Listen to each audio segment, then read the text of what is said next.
Како што гледате околу училиштето Гоце Делчев, ситуацијата е многу лоша.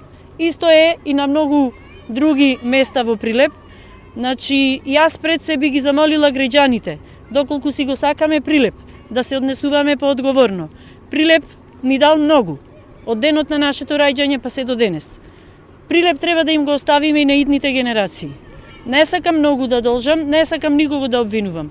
Сакам само да се однесуваме поодговорно и да го сакаме повеќе Прилеп. Ги замолувам граѓаните кои што имаат смет да ни се јават во комуналец со нашите возила, бесплатно ќе им го подигнеме сметот од нивните домови, значи нема да имаат никаква обврска и никаков терет. Ова мораме да го направиме пред се затоа што сакаме здрава и животна средина за нас и за нашите деца. Ќе го чистиме цел Прилеп континуирано.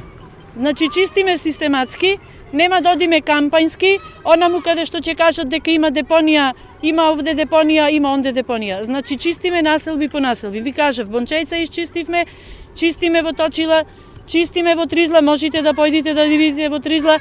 Меѓутоа, пожално е тоа што од кога ќе изчистиме по еден ден, два веќе повторно никнуваат тие диви депонии. Казните не зависат од нас и ние би имале многу помалце работа, доколку функционираат казните и доколку комуналните инспектори, па и дел од полицијата си ја вршат работата. А пред се зависи од свеста на граѓаните. Верувајте ми, колку инспекторите да казнуваат, колку и полицијата да казнува, колку и комуналец да чисти, многу се повеќе луѓето кои што можат да растурат. Ние секој ден да чистиме диви депонии, сигурно нема да изчистиме толку многу колку што може да се растури. Во моментов не можам да ви кажам колку тони смети е изчистено, затоа што се дига континуирано цело време. Ако ви речам дека се 50 тони смети изчистени досега, ќе биде малце.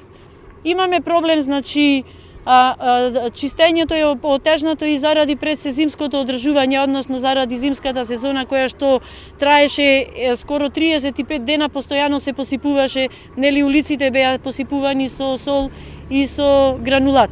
Ние тој гранулат и таа сол мора да изметиме со метлите, значи рачно ја чистиме, а додека се фрлаше 2 месеци по, односно без прекин со камиони, така да она што е фрлено како за заштита од зимата, од подмрзнувањето, оди многу споро чистењето и ги молам граѓаните да имаат разбирање. Знаеме дека многу улици имаат пепел, знаеме дека по многу улици има камчиња, значи ќе ги изметиме сите улици, ќе ги изчистиме сите улици, ќе ги измијаме, но ги замолувам во однос на отпадот да не го фрлаат секаде каде што ќе им дојди. Нека не повикаат, ние сме на располагање, ќе дојдиме, ќе се договориме да го подигнеме сметот. За да изчистиме една населба треба многу време. Еве, например, овдека првин се занимававме со подигање на скелињата. Значи, претходно работевме 3 дена на подигање на скелињата, со помош на полицијата и со помош на комуналната инспекција. Од кога ги подигнавме скелињата, значи можеме да работиме. Се додека имаме на просторите објекти кои што не се во наша собственост и кои што треба да ги отстраниме, значи работата ни се кочи и не можеме да работиме онака како што предвидуваме и како што сакаме.